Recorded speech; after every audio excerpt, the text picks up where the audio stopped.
Persuasion is a science, not just a gift that a lucky few people are born with. There are scientific principles that you can align your messages to in order to increase their persuasiveness. When we wrote Yes, we published it as 50 short chapters, little ideas that people could dip into and out of. And so today we're going to be distilling my 10 favorites. They're easy, they don't cost any money, and they apply across a broad range of experiences and contexts.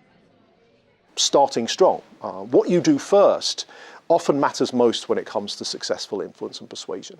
The individual or the negotiator that makes the first offer typically comes out better off in the longer run. So those of you that are perhaps in situations where you need to influence and persuade and you're thinking, well, do I hold on to my offer? Do I keep my cards close to my chest? You know, rather like the early stages of a boxing match when the two boxers are kind of figuring out who's going to make the first move. There's a very, very clear answer.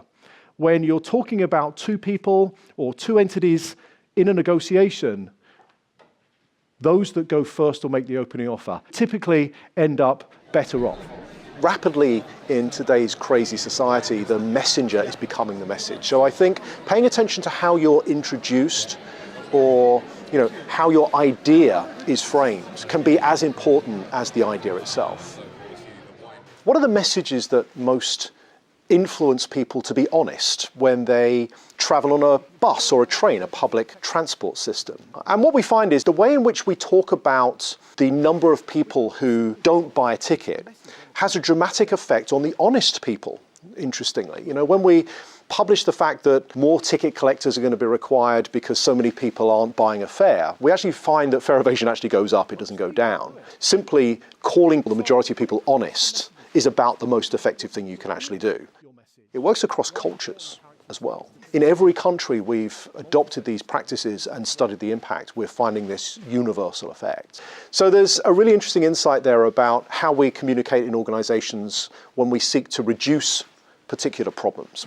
Espresso, macchiato, latte, cappuccino, frappuccino, alpuccino, americano, and there's also a cold filter range, which cappuccino, thanks. Is that less is certainly more when it comes to successful influence and persuasion.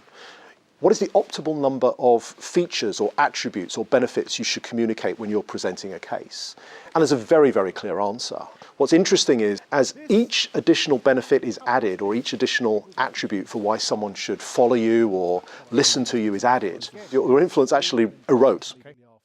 End well. Endings matter when it comes to people's memories and their evaluation of an individual and experience. So ending on a high is also an incredibly important characteristic of successful persuasion.